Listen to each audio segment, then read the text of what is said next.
Well, hello everybody out there in YouTube land.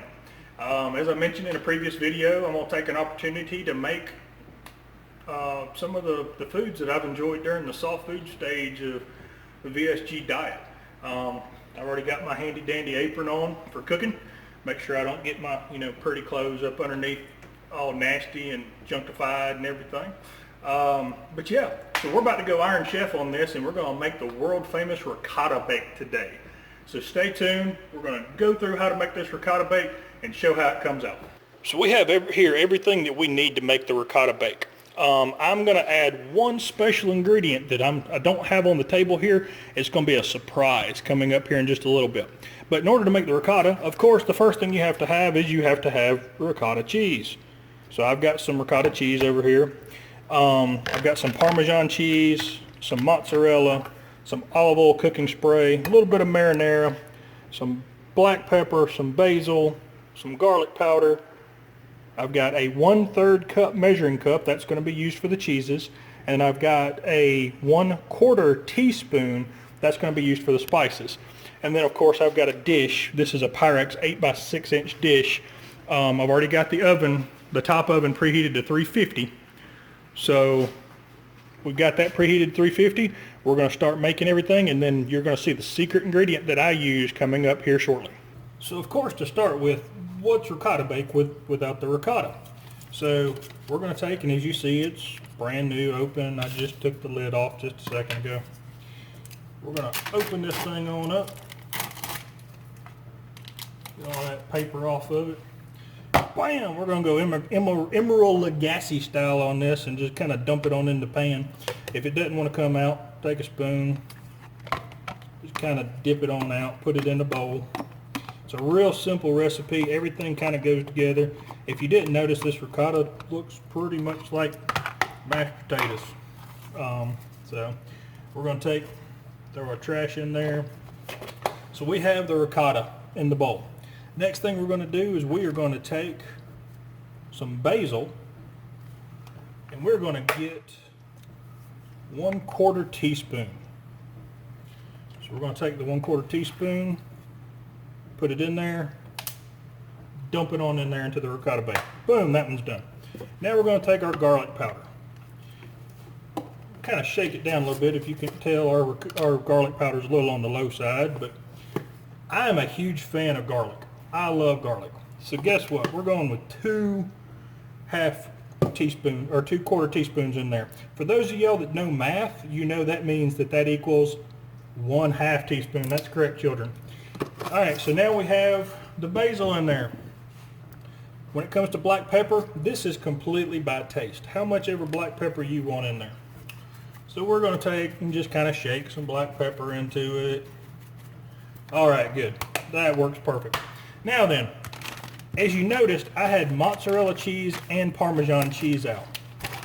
I personally like having some mozzarella cheese in my dish. So what I'm going to do is I'm going to take this 1/3 cup measuring cup, which you can tell the 1/3's kind of about wore off, and I'm going to put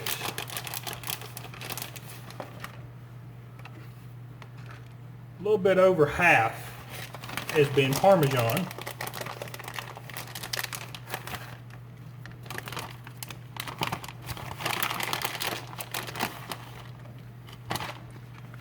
You see there, that's a little bit over half of it's Parmesan. And then I'm going to take this mozzarella cheese. If I can open the bag, that's part of it right there. So I got the mozzarella cheese open. Got the 1/3 cup measuring cup here. Top off this 1/3 cup measuring cup with some mozzarella. Dump it on in there. All right. So that's all dumped in there. Now what we're going to do is we're going to just mix all this up.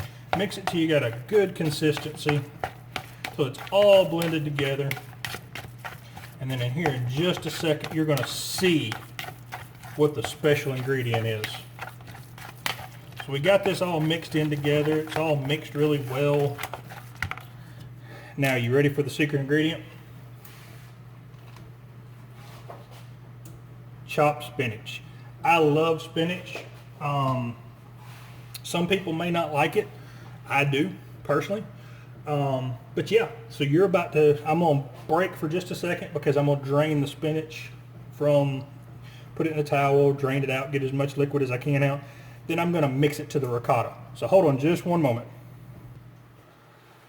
Whew, boy, howdy, that was cold. That spinach was still partly frozen, but I had thawed it out the best I could, and then I just drained it all out. Now I'm just going to kind of break it up a little bit, mix it in there with the ricotta. And this is just one pouch of frozen spinach.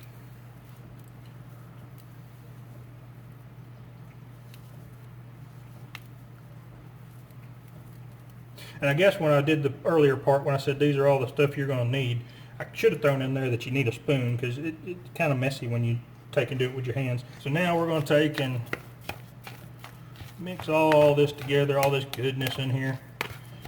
Or in the words of Andy Griffith, boy, that's good. Alright, so we got all this ricotta mixed all in. We got the spinach mixed in. We got all the seasonings mixed in. So now what we're going to do, we're going to take our Pyrex dish here, and we're going to spray it with that olive oil cooking spray. I know I may get some people that tell me I use too much. I just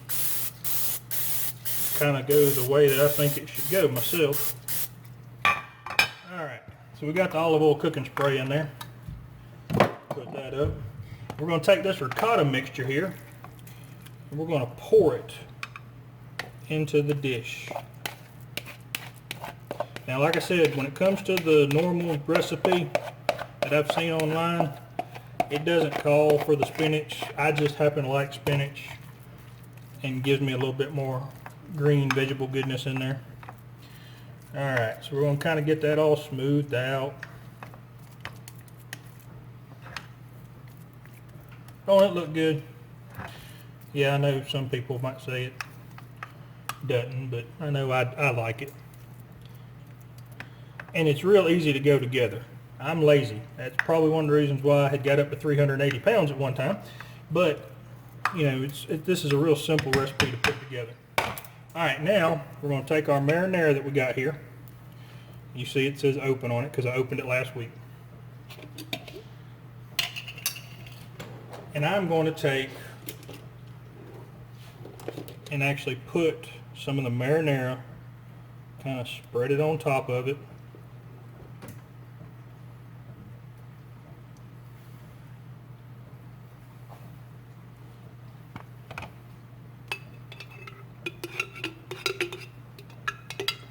Like I said, this would get mighty messy if you didn't have a spoon, would you? Alright, so I've got the marinara on there. I'm just going to kind of spread it on out there on top of it.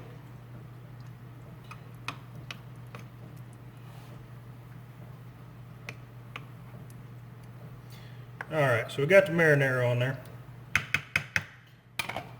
Now what I'm going to do is I'm actually going to top this with a little bit more Parmesan cheese, a little bit more mozzarella.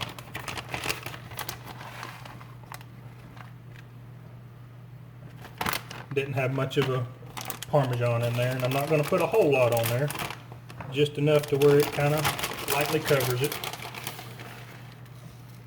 And this is going to be a dish that both myself, Sabrina will eat, and this dish right here will be several servings. Last time I made it, it ended up being, I want to say it was 5 or 6 half-cup servings when everything was said and done with. But that's it. That's all that goes into this. Now we're going to throw it into the oven. Open the oven on up.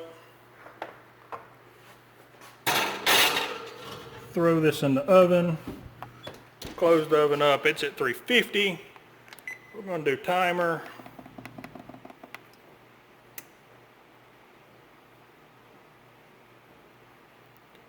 We're going to set that timer for 25 minutes and start. Alright, so once this is out, I'll come back to you. Really, the only word for it is...